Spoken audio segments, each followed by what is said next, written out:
Toprağın topla, bargan jerin beyiş olsun. Çoğaltı.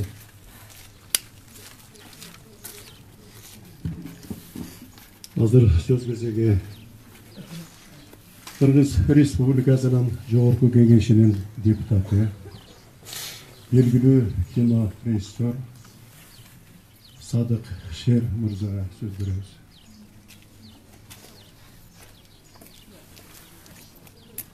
Урматтуу туугандар, бүгүн чоң жоготуу болуп турат маданият үчүн, кыргыз эли үчүн. Акыркы убакта биз ушул чоң жоготууларга учурап келе жатабыз. Мүмкүн бул дүйнө жүзүн алган апаат болсо керек. Ушул апаатта бүт дүйнө жүзү сыяктуу эле кыргыз эли да кыйналып, ошол апааттын кыйынчылыктарын мүмкүн чыгармачыл адамдар жүрөгү көтөрө албай кетип жатышат. Ошондой адамдардын бири ушул Марат агабыз болчу. Марат байке менен мен эң биринчи кино жолумду баштаганда, биринчи кадр деген фильмде ушул Марат байке негизги ролду аткарып ойногон. Анда бул менин биринчи кадамым эле кинодогу. Бирок ар бир адам биринчи жумушун кылып жатканда чочуркап корккон сыяктуу. Биз да ушул фильмди баштаганда чочуркап коркуп, бирок ушул Марат байке дайымда жанымда туруп, Садык, эч коркпо, биз жардам беребиз деп, өйдө чыкса өбөк, ылдый чыкса жөрөк болуп жардам берип турду. Марат байкенин деги эле Кыргызда таланттуулар көп өзү негизи. Бирок талант менен кошо адамда адамгерчилик болуш керек экен. Талант деген бул алмаз сыяктуу болсо, адамгерчилик кана ошол алмазды ар бир кырын чыгарган бриллиант сыяктуу бриллиант кылгандай, ошол адамгерчилиги менен кошо талант болсо, ал бриллиант сыяктуу жаркырап өзүнүн нурун чачып турат экен. Мен Марат байкени ошондой кишилердин катарына кошор элем. Анткени ал кишинин жапакечтиги, ал кишинин адамгерчилиги, ал кишинин дайыма сенин көңүлүңдү көтөрө турган сөз таба билгендиги, ал кишинин шайырдыгы, ал кишинин качанда болсо кайсы кыйынчылыкта дайыма сага шерик болуп турары, ал ушул мен менен иштеп жатканда мен абдан өзүм көргөмүн, жанында жүрүп. Бирок ушул ажал деген ушул экен, арабыздан Марат байкенин жугуп кетип атат.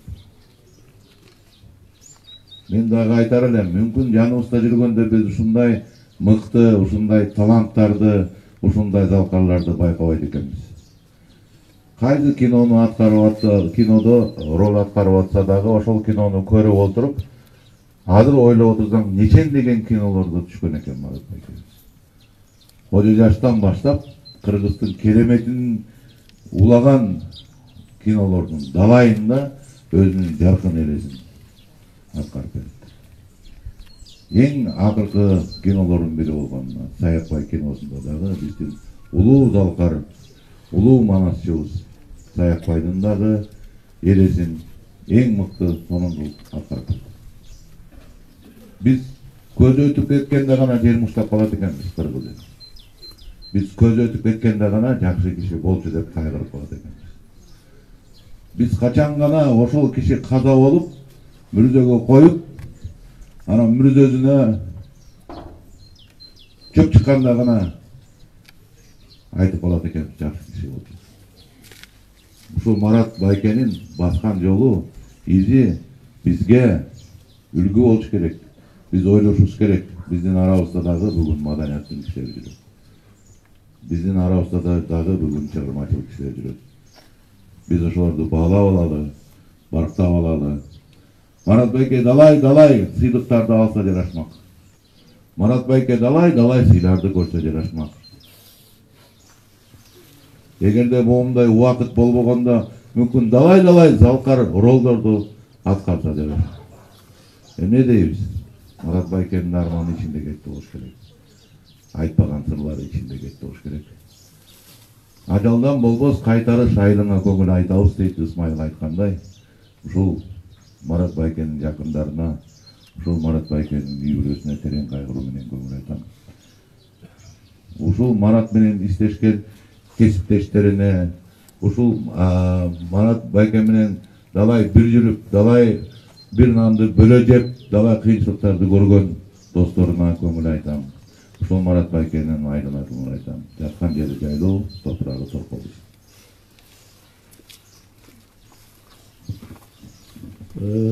Ушул Баталовда, Залкар Баталовда 5 жыл окушту.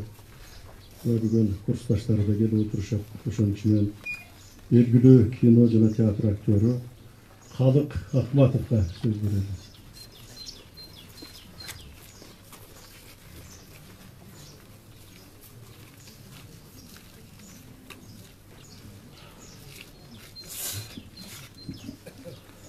Арбаңыздар искусство чеберлери, искусство харифелери,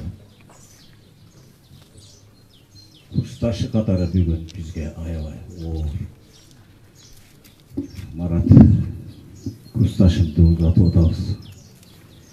Кудай таалам бирөөнү эрте алып кетет экен, бирөөнү кеч алып кетет экен.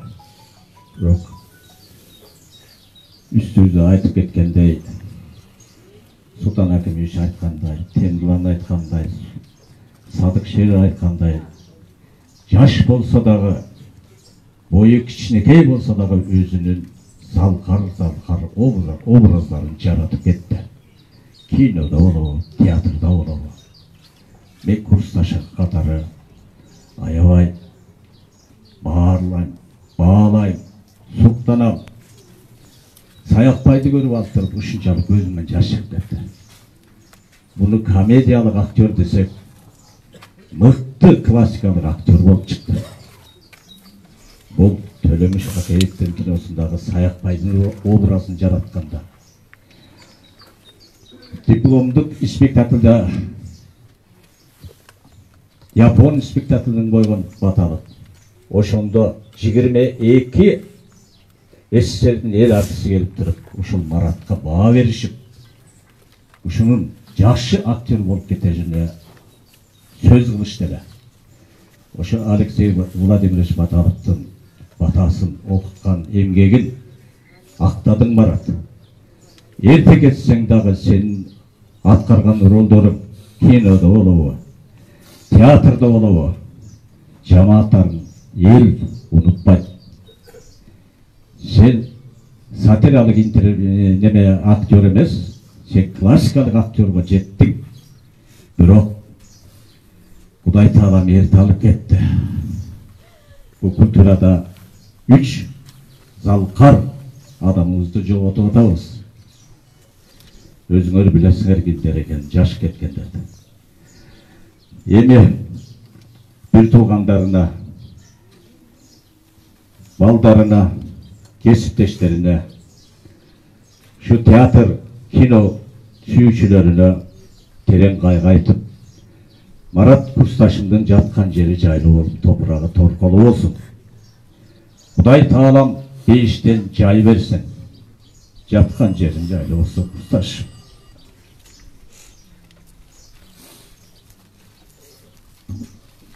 Эми агайын туугандар, мына жерде Сакиш Попуш деп чоңго жүрүп кыргыз элине ушундай бир кереметтерди тартуулашты. Анан эми Сакиш кызыбыз келип отурат бул жерде. Кечеден бери үйү басылбай, арманы басылбай отурат. Анан эми акыркы жолу сөз берели.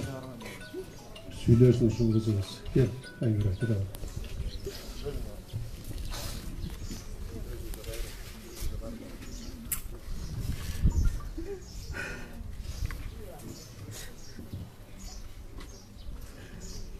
Бүгүнкү күн мен үчүн өтө катуу күн болуп турат да. Бопуш экөөбүз ушу бала чакта ошо 91-жылы театрдан жолугушуп көптөгөн ошондо Сакиш Попуш болгонбуз да. Бул менин мугалимим болчу, бул менин сырдашым болчу. Канча сырымды айтсам да ушул киши тарбия кыла салчу, кой мен ант депчи. Алтыным Бопуня Emне айтам эми, эчтеке сөз жок.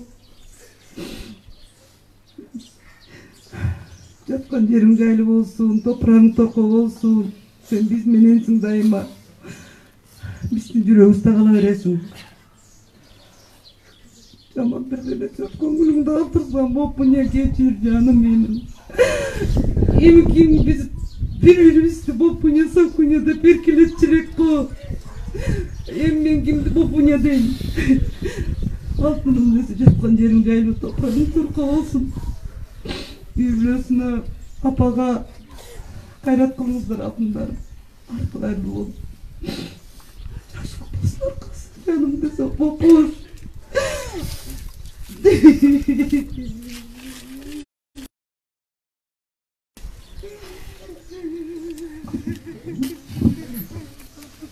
Эми азыр ардактуу агайын туугандар, бул жерде кудалары да келген экен. Жалпы кудалардын атынан мен азыр ушул Мырзатай мырзага сөз берейин деп отурам. Ушу Мырзатай мырза чоң рахмат. Ушул көз өткөндөн баштап түнү-түн ушул жерде туруп, өзүнүн ушундай бир туугандык кудачылыгын аткарып келатат. Биз ыраазыбыз. Мырзатай мырза келип коюңуз.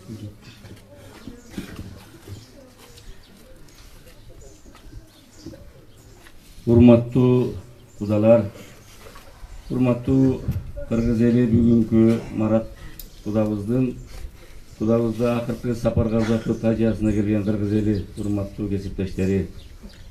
Жалпы куда сөөгүнүн атынан ага сөз берилип атат. Элиңден кеттиң айрылып, элчи бир кайра кайрылып, кылымдар өтөр арадан, а бирок Марат бир келбейт жаралып. Мына мага чейинки кесиптештер айткандай, эмне деген кинодо, театрда образдарды жаратты. Кудалары үчүн Марат кудабыз сыймык болчу. Биз сыймыктанган куда эле. Айла жок. Шумажал улуу экен. Марат кудабыз 60 жашка жетпей акка моюнсунуп, үй бүлөсүн, бала чакасын, бүр туугандарын, тууган элин, куда сөөгүн, эл журтун, кыргыз элин боздотуп кете берди. Бардык куда сөөктөрдүн атынан кудаларыма кайрат айтам. Белдибек бугула, айла жок, өлүм улук. Баарыбыздын барар жерибиз экен, бирок аттың бир арман эрте кетти. Ишер суур түгөнгөндө, көрөр күн бүткөндө, асмандагы учуп бараткан курстагы топтук жерге түшөт. Бирок Марат кудабыздын кыргыз элине, кыргыз маданиятына сиңирген эмгеги тарыхта унутулбай кала берет. Биз үчүн Марат кудабыз качан эле Кыргыз Республикасынын эл артисти болуп калган. Кош Марат куда, жаткан жериң жайлуу, топурагың торко болсун.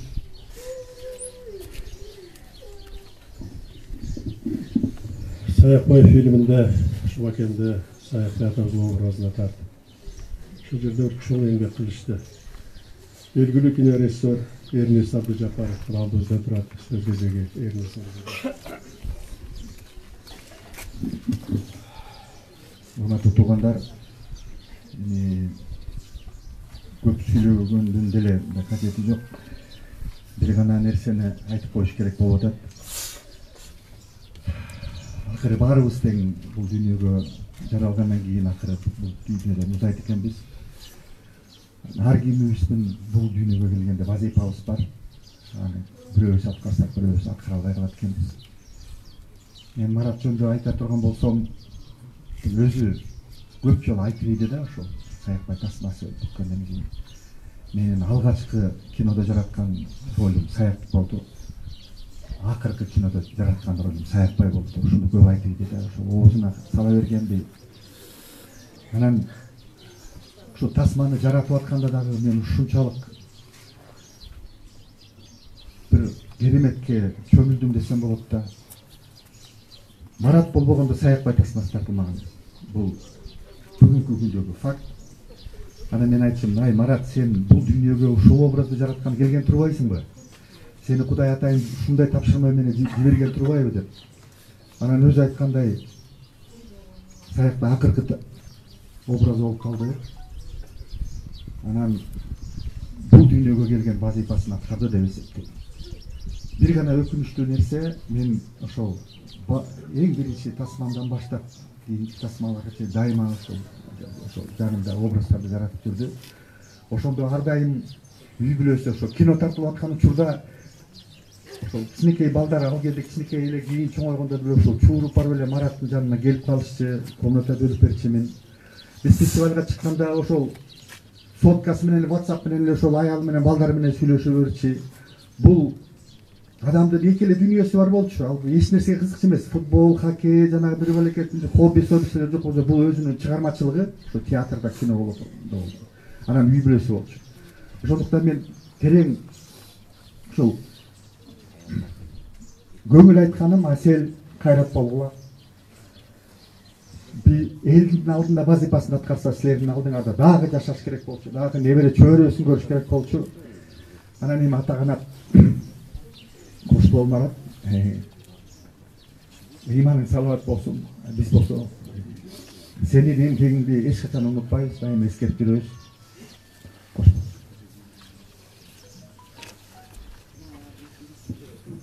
Эми сөздү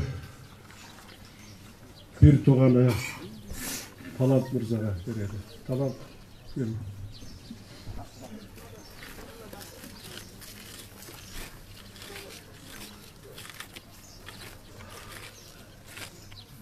Урматтуу элим, халкым, журтум, Марат Түркүлганым биз үчүн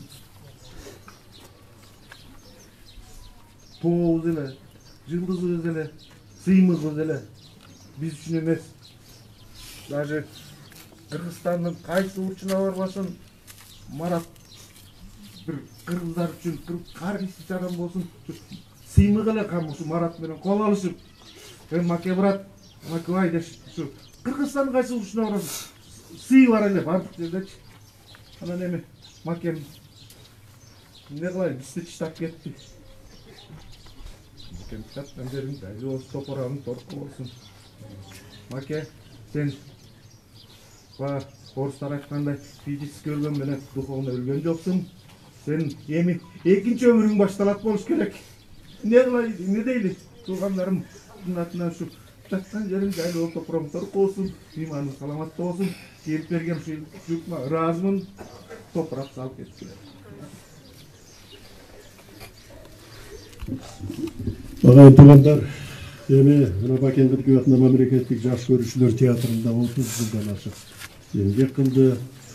Биздин жамаатта дагы Макемдин өзүнүн орду бар эле. Макем ойтой басып келатканда театрдын ажары ачыла түшчү. Макем басып келе жатканда бир улуу талант келаткандай сезилчү. Макем басып келатканда жаштардын баардыгы ордунан тура калып, Макем байкер келатат дешип, кубанышып тозуп алар эле. Мына ошондой сыйга, ошондой урматка жеткен эле. Мына бүгүнкү күндө ошол театрыбызда бир аксакалдардын бири болуп, акыл айтып, өзүнүн иштөө жолун көрсөтүп, жаштарга бир жакшынакай көмүр болуп турган учурда, ошо биздин жаштарды дагы, коллективибиз дагы кабыргасын кайышып, ыйлатып кете берди. Театрыбыз эмнегедир эзирей түшкөндөй болду. Коллектив жаштарыбыз эзирей түшкөндөй болду. Кабыргабыз кайыша түштү. Бул чындык. Анткени Макем ошондой болчу. Эмне дейбиз, айда жок. Биздин жамааттын атынан да ушу Макебизге жаткан жери жайлуу, топурагы торку болсун. Эч качан биздин эстен чыкпайт. Экинчи өмүрү башталды. Макем эч качан кыргыздар жашап жаткан учурда эч качан унутулбайт. Болгон ушул неберелерин жыттап, балдарынын убайын көрүп, ушу байбичесинин жанында бактылуу кардыкты сүрсө болбойт деле деген бир арман калды ичибизде. Башка айла жок. Эми үй бүлөсүнө, балдарына, неберелерине, куда сөөгүнө көңүл айтабыз. Бериңиздерди бек буңуздар, кайрат кылыңыздар, башка айла жок. Ошон менен агайын туугандар, аза күтүү митинги аягына чыкты. Азыр эми Молдекеге кезекти берели. Келиңиз Молдеке.